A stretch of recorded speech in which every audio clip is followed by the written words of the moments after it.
بنورنا الدنيا وننشر في الفضاء أملا ونعلي عزم همتنا فمن طلب العلا وصل. بسم الله الرحمن الرحيم. الحمد لله رب العالمين والعاقبة للمتقين والصلاة والسلام على سيد الأنبياء سيدنا وحبيبنا وحبيب رب العالمين محمد وعلى آله وأصحابه ومن هدى بهديه إلى يوم الدين. بسم الله الرحمن الرحيم. كتاب بدء الخلق. باب ما جاء في قول الله وهو الذي يبدأ الخلق ثم يعيده وهو أهون عليه. اس سے قبل کتاب بدء الخلق کی مناسبت ما قبل سے کیا ہے اسے بیان کیا گیا کہ مصنف نے کتاب الخمس اور باب الجزیہ کے بعد کتاب بدء الخلق کو کیوں بیان کیا؟ عام طور پر کتاب کا لفظ مختلف اصطلاحات کے لیے ہمارے مصنفین کے یہاں پر مستعمل ہے. سب سے پہلے تو کتاب یہ فعال کے وزن پر ہے، کتب یکتب کتبا و کتابتا. اس کے معنی میں اصل آتے ہیں الجمع، اسی لیے عربی زبان میں کتیبتن کہا جاتا ہے لشکر کے چھوٹے حصے کو، ای المجموعۃ الصغیرۃ، کہ لوگوں کا چھوٹا مجموعہ اسے کہا جاتا ہے کتیبتن. تو اصل اس کے معنی جمع کے آتے ہیں. پھر اس کے بعد مرور زمانہ کے ساتھ انسانی معاشرہ جب علمی بنیاد پر آگے بڑھنے لگا تو پھر ضرورت پیش آئی اس لفظ کو معلومات کے جمع ہونے کے معنی میں. تو کتاب بمعنی مکتوب، یعنی لکھ کر بہت ساری معلومات کو کسی جگہ پر جمع کر دینا، چند صفحات میں جمع کر دینا. تو اس طرح سے کتاب مکتوب اس میں مفعول کے معنی میں مستعمل ہونے لگا. کتاب اس کے بعد جب مصنفین نے اسلام کے آنے کے بعد بکثرت کتابوں کو لکھنا شروع کیا تو اپنی کتاب کو صحیح انداز میں مرتب اور مہذب کرنے کے لیے کتاب، باب، فصل وغیرہ اصطلاحات کو شروع کیا. اس لیے کہ انسان کے لیے یہ دشوار اور مشکل ہوتا ہے کہ لکھی ہوئی تسلسل کے ساتھ عبارت کو وہ پڑھ سکے. اسی لیے قرآن کریم میں بھی اللہ رب العزت نے سورتیں بنائی، طائفۃ من الآیات، چھوٹی صورتیں، بڑی صورتیں. تو اسی چیز کو اللہ رب العزت کے اس اسلوب کو بندوں نے اختیار کیا. تو بندوں نے بجائے اس کو سورت اور آیت جیسی اصطلاحات کو استعمال کرنے کے بجائے کتاب، باب، فصل جیسی اصطلاحات کو شروع کیا. اب حضرات مصنفین چاہے وہ متقدمین ہو چاہے وہ متاخرین ہو، جب کتاب کا لفظ کتاب کے اندر استعمال کرتے ہیں، کتاب کا کتاب کے ما بین الکتاب استعمال کرتے ہیں، تو اب اس کا معنی کیا ہوتا ہے؟ مختلف جنس کے جس کی حیثیت قریب قریب ہو، ایسے مسائل یا ایسے موضوع پر جو مواد مشتمل ہو اس پر کتاب کا اطلاق ہوتا ہے. مختلف جنس کیا مطلب؟ اب جیسے بدء الخلق بیان کیا، اب خلق سے متعلق جتنی بھی تفصیلات ہو سکتی ہے، دنیا کیسے بنی، چاند کیسے بنا، زمین کیسے بنی، انسان کیسے بنا، یہ ساری کے ساری مختلف الاجناس معلومات کو مصنف ایک ایک باب کر کر بیان کریں گے. تو اس پر جو موٹا سا عنوان لگاتے ہیں اسے کیا کہا جاتا ہے؟ کتاب کہا جاتا ہے. پھر جب باب کہتے ہیں تو اس کا مطلب ہوتا ہے ایک جنس کے مسائل کو بیان کرنا. پھر جب فصل کہتے ہیں تو ایک جز کے مسائل کو بیان کرنا. تو اب یہاں پر جو کتاب کا لفظ آیا ہے، اور جیسا کہ اختلاف نسخ بیان کیا گیا کہ بعض جگہ پر اس کو ابواب بدء الخلق لکھا ہے، بعض نسخوں میں ذکر بدء الخلق لکھا ہے، بعض نسخوں میں کتاب بدء الخلق لکھا ہے۔ تو اب یہاں پر یہ اسی معنی میں کتاب کہ مختلف الاجناس موضوعات کی احادیث کو جس کا تعلق خلق سے متعلق ہے، مصنف یہاں پر مختلف ابواب کے تحت بیان کریں گے۔ اس وجہ سے یہاں پر انہوں نے کتاب کا عنوان دیا بدء الخلق۔ یہ بدء کے لفظ کے سلسلے میں بھی کہ یہ بدء ہے یا بدء ہے، عام طور پر حضرات شراح کا کہنا یہ ہے کہ یہ بدأ سے بدء ہے، البتہ بعض حضرات اس کو بدء کہتے ہیں، مگر بدء کہنا یہ درست معلوم نہیں ہوتا ہے۔ وجہ اس کی یہ ہے کہ بدء یہ بدو سے بنتا ہے، تو اس کے معنی ظاہر ہونے کے، اور بدأ کے معنی ہیں شروع ہونا، شروع کرنا۔ تو بدأ یبدأ بدءا اس کے معنی آتے ہیں شروع کرنا، اور چونکہ یہاں پر بدء الخلق ہی سے متعلق باتوں کو بیان کیا جا رہا ہے، لہذا اس کو بدء پڑھنا یہ زیادہ مناسب ہے بالحمزہ نہ کہ بالواو۔ الخلق، خلق یخلق خلقا، باب نصر ینصرو سے ہے، اس کے معنی آتے ہیں پیدا کرنا۔ قرآن کریم میں الخلق کا استعمال تقریباً 250 مرتبہ ہوا ہے، کبھی مضارع کے صیغے کے ساتھ، کبھی ماضی کے صیغے کے ساتھ، کبھی مصدر کی صورت میں، کبھی اسم فاعل کی صورت میں، کبھی اسم مفعول کی صورت میں۔ اس مادے کا استعمال مختلف اشکال میں قرآن کریم میں جن لوگوں نے قرآن کریم کے کلمات کا احصاء کیا ہے، شمار کیا ہے، ان کے کہنے کے مطابق 250 مرتبہ اس لفظ کا استعمال قرآن کریم میں ہوا ہے، اور احادیث مبارکہ میں تو فرماتے ہیں لا تعد ولا تحصى، اس سلسلے میں اس کا کوئی عدد شمار کیا جا سکتا نہیں ہے، بے شمار مرتبہ اس کا استعمال ہوا ہے۔ الخلق کے اصل معنی پرانا ہونے کے آتے ہیں، مگر یہ مجازن پیدا ہونے کے معنی میں بھی استعمال ہوتا ہے، پیدا کرنے کے معنی میں بھی استعمال ہوتا ہے۔ پھر اس کے اوپر جیسے جیسے حرکتیں تبدیل ہوتی ہے، اس کا ضبط بدلتی ہے، اس کی بدلتی ہے، ویسے ویسے اس کے اندر اس کے معانی بھی بدلتے ہیں۔ وَإِنَّكَ لَعَلَىٰ خُلُقٍ عَظِيمٍ، اسی کو خلق پڑھو تو پھر یہ اخلاق کے معنی میں ہو جاتا ہے، کیریکٹر کے معنی میں ہو جاتا ہے، کارکردگی کے معنی میں ہو جاتا ہے۔ اس کو خلق پڑھو تو یہ مخلوق اس میں مفعول کے معنی میں، تو مصدر یا تو اس میں فاعل کے معنی میں ہوتا ہے یا اس میں مفعول کے معنی میں ہوتا ہے، دو میں سے کسی ایک کے معنی میں ہوتا ہے۔ یہاں پر بھی الخلق مصدر یہ کس کے معنی میں ہے؟ اس میں مفعول کے معنی میں۔ کتاب بدء الخلق، اب ہمارے مؤرخین بدء الخلق کا جو یہ عنوان ہے اس کو مختلف عنوان سے یاد کرتے ہیں۔ بدء الخلق کا مطلب بدء الخلق نہیں، بعض حضرات اس کو قصۃ الخلق سے تعبیر کرتے ہیں۔ قصۃ الخلق یعنی اسٹوری آف کریشن، کائنات کے پیدا کرنے کی اسٹوری، اس کی کہانی، اس کا قصہ اور اس کی حقیقت، تو اسے قصۃ الخلق سے بھی تعبیر کیا جاتا ہے۔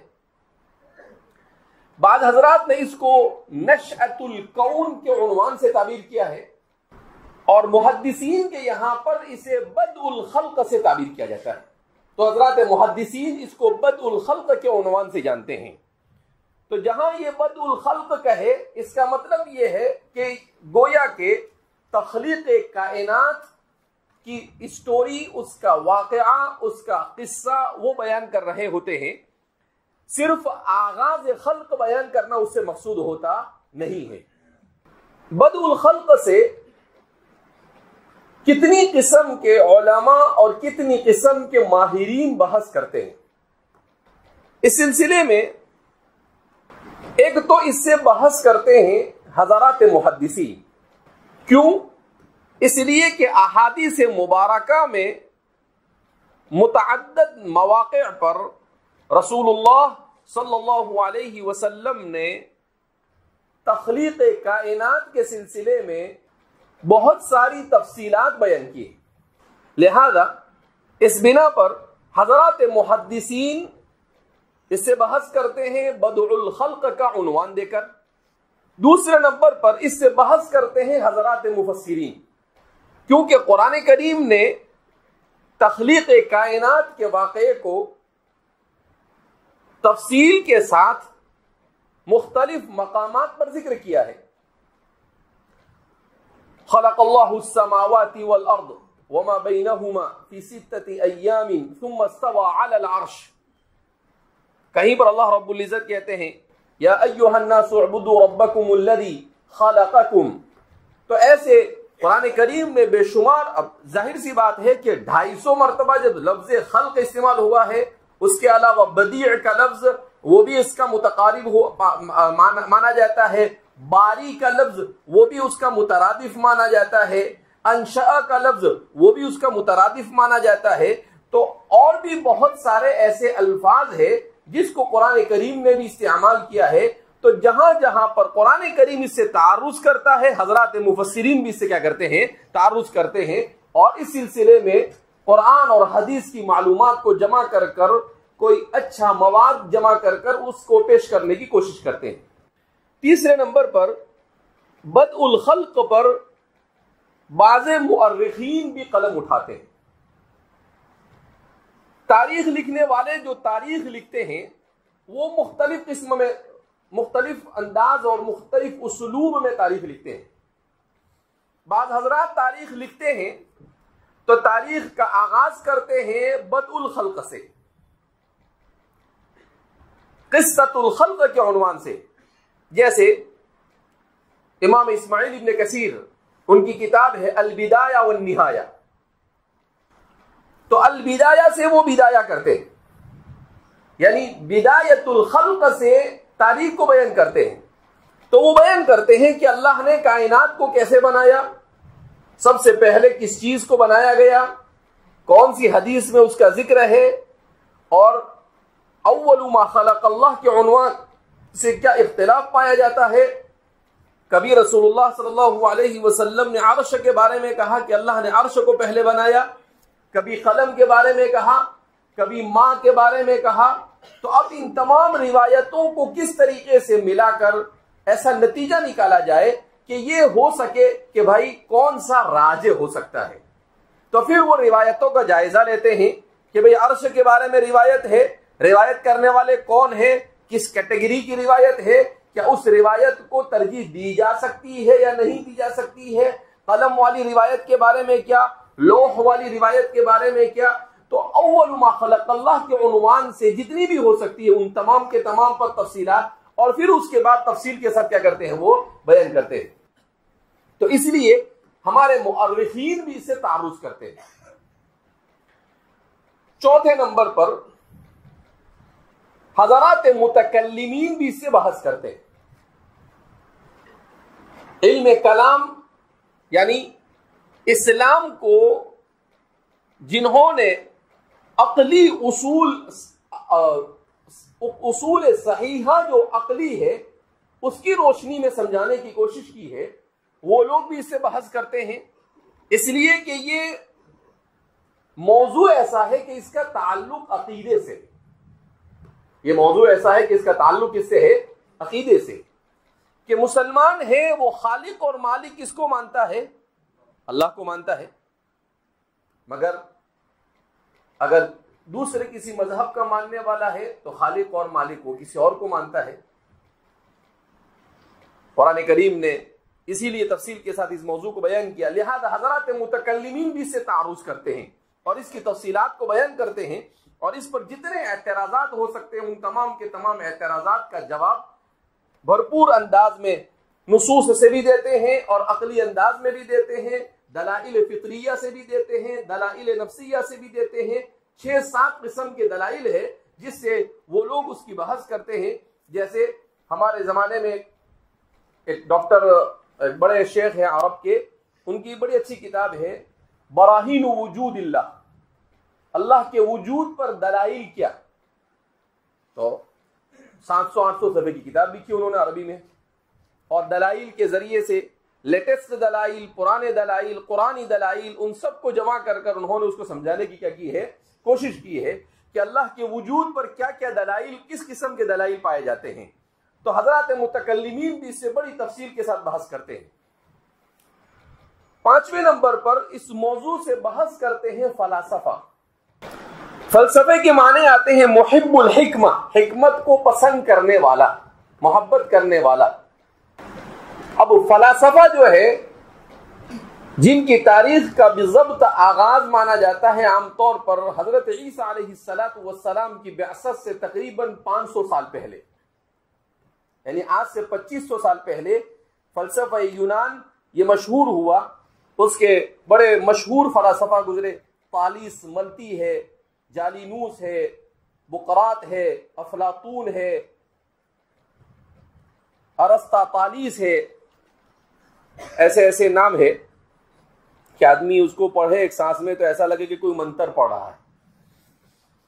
تو اب بھی سب نے کیا کی ہے، دماغ ماری کی ہے۔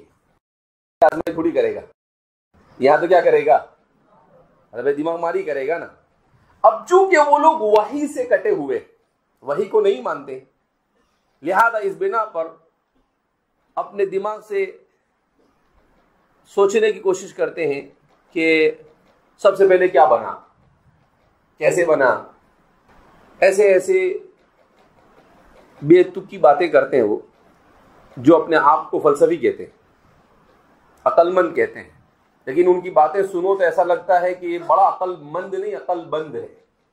کوئی بولے گا سب سے پہلے پانی بنا، کیسے بنا، یہ جمع ہوا، وہ جمع ہوا، فلاں جمع، تیرے باوا نے بولا ایسے کیسے پانی بن گئے۔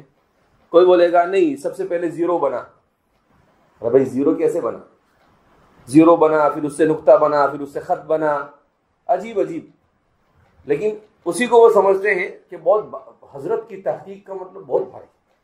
تو فیضاغورز ہے،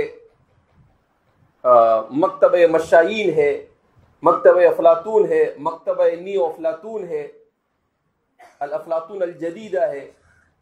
تو یہ لوگ بھی اس سے بحث کرتے ہیں، جبکہ یہ ان کا موضوع ہے نہیں، لیکن کرتے ہیں، ٹانگ اڑاتے ہیں اور لوچے مارتے ہیں، لوچے نہیں بڑا بڑا لوچا مارتے ہیں۔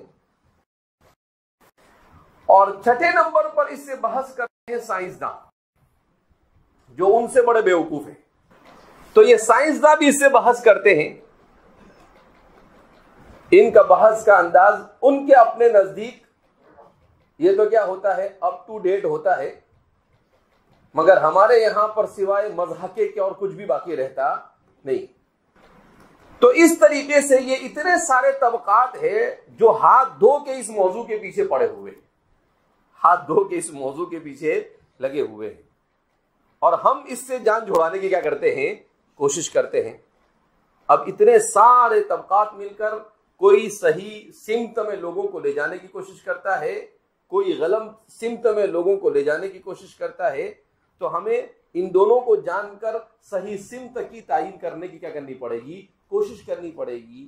لہذا تو کتاب بدء الخلق کے شروع میں یہ بات اس لیے بیان کی تاکہ ہم جب آگے بڑھے تو آگے بڑھنے سے پہلے ہمارے سامنے ہو کہ ہاں ایسے ایسے لوگ اس سلسلے میں ہمارے اکھاڑے میں کیا ہوں گے، آئیں گے، اور ان لوگوں کے آراء، ان کے نظریات اور ان کے اپنے خیالات کو ہم جانیں گے۔ جبکہ قرآن کریم نے جتنے بھی غیر عقلی، غیر فطری، غیر حقیقی نظریات ہیں، ان تمام کے تمام نظریات اور تھیوری پر 1 2 3 لفظوں کے اندر میں جھاڑو لگا دیا۔ قرآن کیا کہتا ہے، إِن يَتَّبِعُونَ إِلَّا الظَّنَّ وَإِنَّ الظَّنَّ لَا يُغْنِي مِنَ الْحَقِّ شَيْئًا۔ کہا یہ اٹکل پچو چلا رہے ہیں اور اٹکل پچو سے انسان حق تک رسائی حاصل کر سکتا نہیں. کہا ایسے ہی کچھ بھی اس کو یوں کہیں گے رم یہ تم بغیر رامی، اندھے میں تیر مارنا. کیا مارنا؟ اندھے میں یوں کہ تیر مارنے کا لگ گیا تو وہ لگ گیا، نہیں لگا تو کچھ نہیں، کیوں اندھے میں مارا تھا میں. تو یہ فلاسفہ ہے، سائنسداں ہے اور جو لوگ بھی ہیں تو یہ الگ الگ انداز میں اس موضوع سے بحث کرتے ہیں. اب جیسے سائنسدانوں میں ہے تو فزکس والا ہے وہ کچھ بولے گا، بایولوجی والا ہے وہ کچھ بولے گا، کیمسٹری والا ہے وہ کچھ بولے گا. تو ہر ایک اپنی پراپرٹی سمجھ کر اس پر کیا کرتے ہیں؟ بحث کرتے ہیں.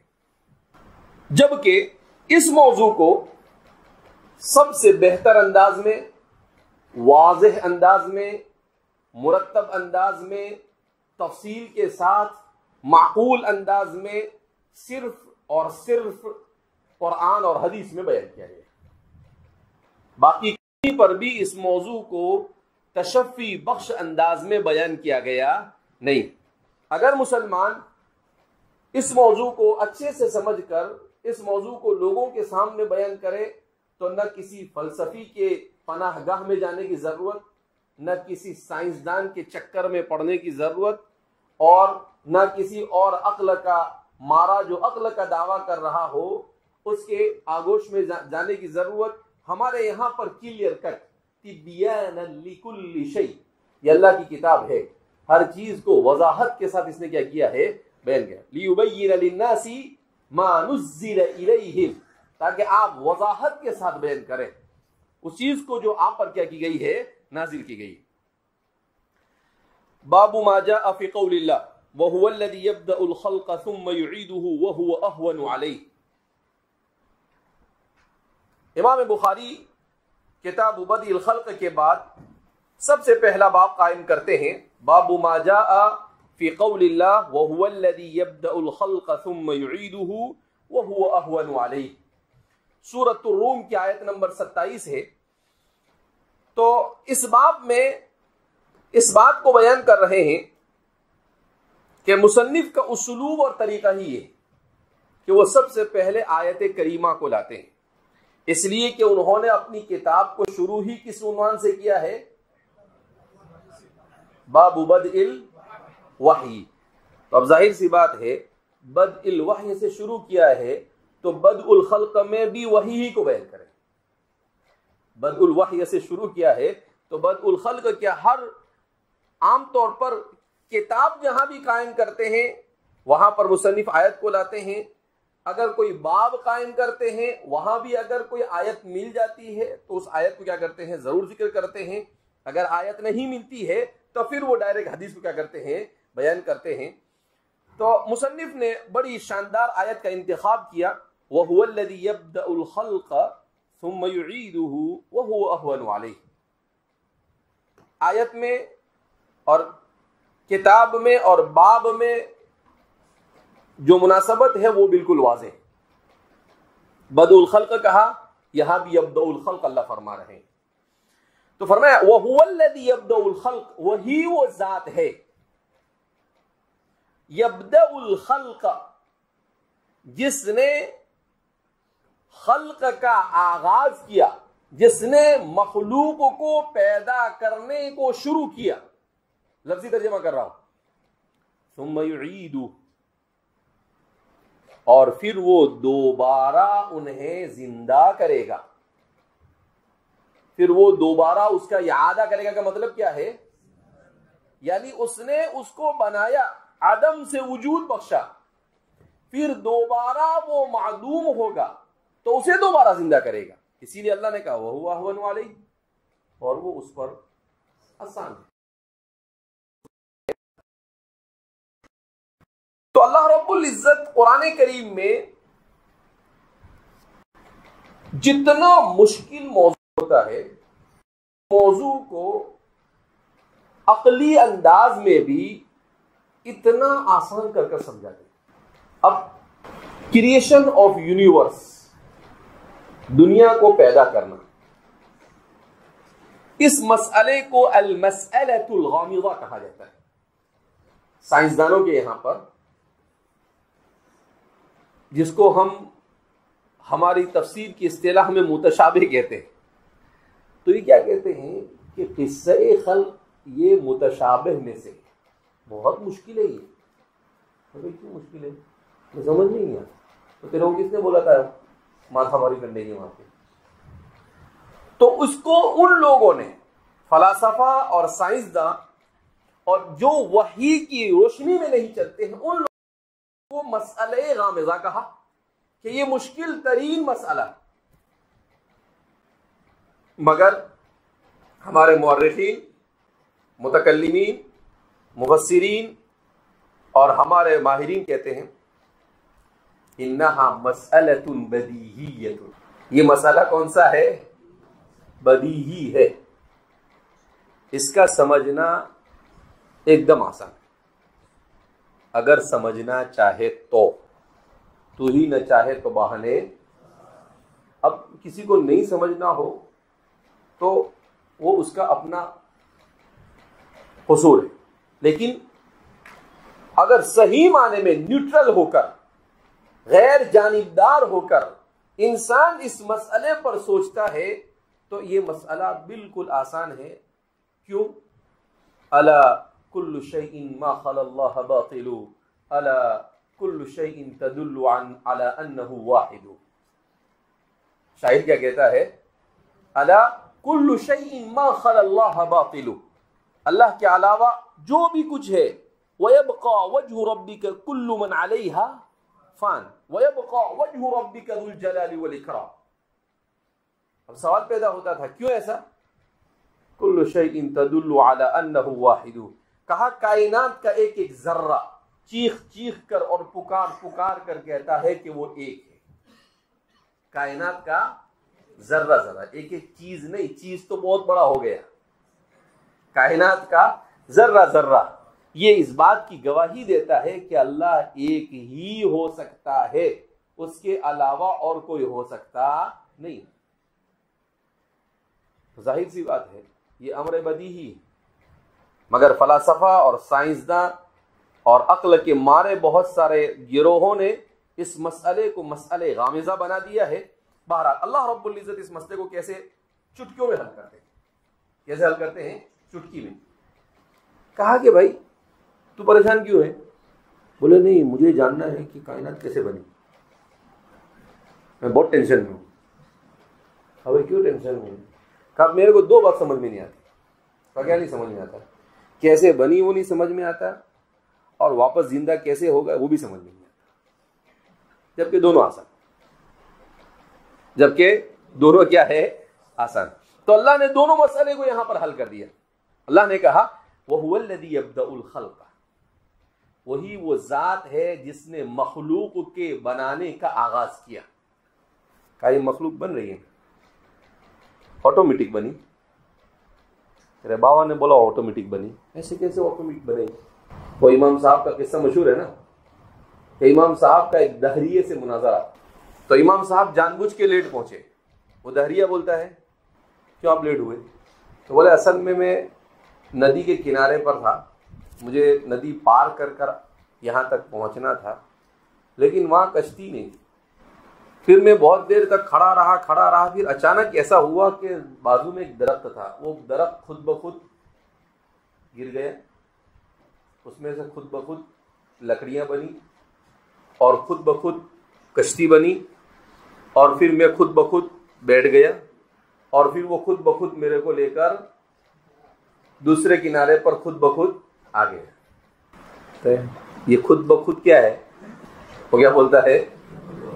یہ خود بخود کیا ہے؟ تو امام صاحب نے بولا یہ خود بخود تو ہی ہے. یہ خود بخود کیا ہے؟ تو ہی ہے. تو بولتا ہے نا کہ کائنات خود بخود بنی، تو یہ کشتی چھوٹی سی کشتی ہے، اور زیادہ اتنی بڑی کائنات کی بات نہیں کر رہا ہوں میں. ہم تو کشتی کی بات کرتا ہے. تو ٹینشن کیوں اتنا بھائی؟ تو اتنی بڑی دنیا کے بارے میں بولتا ہے خود بخود بن گئی، میں تو صرف ایک کشتی کے بارے میں بول رہا ہوں. تو وہ بولتے ہیں ایسے کیسے ممکن ہے کہ خود بخود گرے گا، خود بخود لکڑی کٹے گی، خود بخود کشتی بنے گی، خود بخود آپ بیٹھیں گے، خود بخود چلے گی اور خود بخود یاد. تو بولے جب یہ خود بخود نہیں بنی تو یہ دنیا تیرا بابا خود بخود بنائے گا. تو امام صاحب نے اس کو وہیں سرنڈر کر دیا. یہ کوئی کہانی بنائے ہوا نہیں ہے، تاریخ کی کتابوں میں حوالے کے ساتھ یہ واقعہ موجود ہے. ارے سمجھ میں آئی بات؟ تو امام صاحب نے اس کو وہیں پر سرنڈر کر دیا. اس کو بولے بھائی میرا یہ جواب دے تو، جب کشتی خود بخود نہیں بن سکتی جیسا کہ تو کہہ رہا ہے تو کائنات خود بخود کیسے بنی یہ ثابت کر. اور میں یہ بولتا ہوں کہ جب کشتی خود بخود نہیں بن سکتی جیسا کہ تیرا کہنا ہے تو پھر کائنات بھی خود بخود نہیں بن سکتی. اپنا مناظرہ ختم. اگر اس کا کوئی جواب ہے تو آپ جواب دیجئے، اور اگر جواب نہیں ہے تو سلنڈر ہو گئے یہاں سے کلمہ پڑھ کے سیدھے سیدھے چلے جائیے، ورنہ مار کھائیے. بعد اس کے پاس کوئی جواب اس کا تھا، کیونکہ ویسے بھی امام صاحب فقیہ بننے سے پہلے متکلم تھے. امام صاحب فقیہ بننے سے پہلے کیا تھے؟ متکلم. اور فقیہ جو ہوتا ہے نا، فقیہ یہ ہمارے زمانے جیسے فقیہ نہیں ہوتے تھے. فقیہ کو میں کیا کہتا ہوں؟ علوم، ماسٹر آف علوم. فقیہ کیا ہوتا ہے؟ ماسٹر آف، سارے علوم کا ماہر ہوتا ہے. اس کے بغیر وہ استنباط کیسے کرے گا؟ اس کو عربی جاننا بھی ضروری، اس کے لیے علوم عقلیہ کا جاننا بھی ضروری، اس کے لیے علوم نقلیہ کا بھی جاننا بھی، اس کے بعد ہی استنباط مسائل کر سکتا ہے، ورنہ وہ استنباط مسائل کر ہی نہیں سکتا ہے. اسی لیے تو امام صاحب نے فقہ کی تعریف کی معرفت النفس ما لہا وما علیہا. تو معرفت النفس ما لہا وما علیہا میں علم کلام بھی آ گیا، علم تصوف بھی آ گیا، علم حدیث بھی آ گیا، علم فقہ بھی آ گیا، علم تفسیر بھی آ گیا. کون سا علوم بچے؟ سارے علم آ گئے. تو امام صاحب نے تو ایسے منچلے ہوتے ہیں دنیا کے اندر. اللہ رب العزت اس مسئلے کو وَهُوَ الَّذِي يَبْدَأُ الْخَلْقَ، وہی وہ ذات ہے جس نے کائنات کو، اللہ نے کہا کہ دیکھ ہم پہلے تیرے کو بول چکے ہیں، ذَلِكَ الْكِتَابُ، اس کتاب کے من جانب اللہ ہونے میں کوئی شک. اب ہم کہہ رہے ہیں کہ اس نے ہی کائنات کو بنانے کو شروع کیا. کوئی ڈاؤٹ تیرے کو؟ ارے بھائی کوئی ڈاؤٹ ہے؟ کوئی شک اور شبہ ہے؟ نہیں. کہا پیدا کیا تو کہا کہ چلو ٹھیک ہے، ایک مسئلہ حل ہو گیا، مان لیے. دوسرا زندہ کیسا ہوگا؟ لے یہ تو اور بھی آسان. جب پہلا مان لیا تو دوسرا تو اور بھی کیا ہو گیا؟ آسان. وَهُوَ يُعِيدُ، وہی لوٹائے گا. کہ وَهُوَ أَهْوَنُ عَلَيْهِ، جب نہیں تھا تو بنایا، تو جب تھا اور مرا تو دوبارہ زندہ کرنا آسان ہے کہ نہیں ہے؟ تو اللہ رب العزت نے آدھی سطر میں، کتنی سطر میں؟ آدھی سطر میں ایسے مسئلے، دونوں مسئلے کو حل کر دیا جس مسئلے کے پیچھے 2500 سال سے فلاسفہ اور سائنسداں سر کھپا رہے ہیں، مگر ابھی تک کے 10% مشوار بھی طے کر سکے نہیں.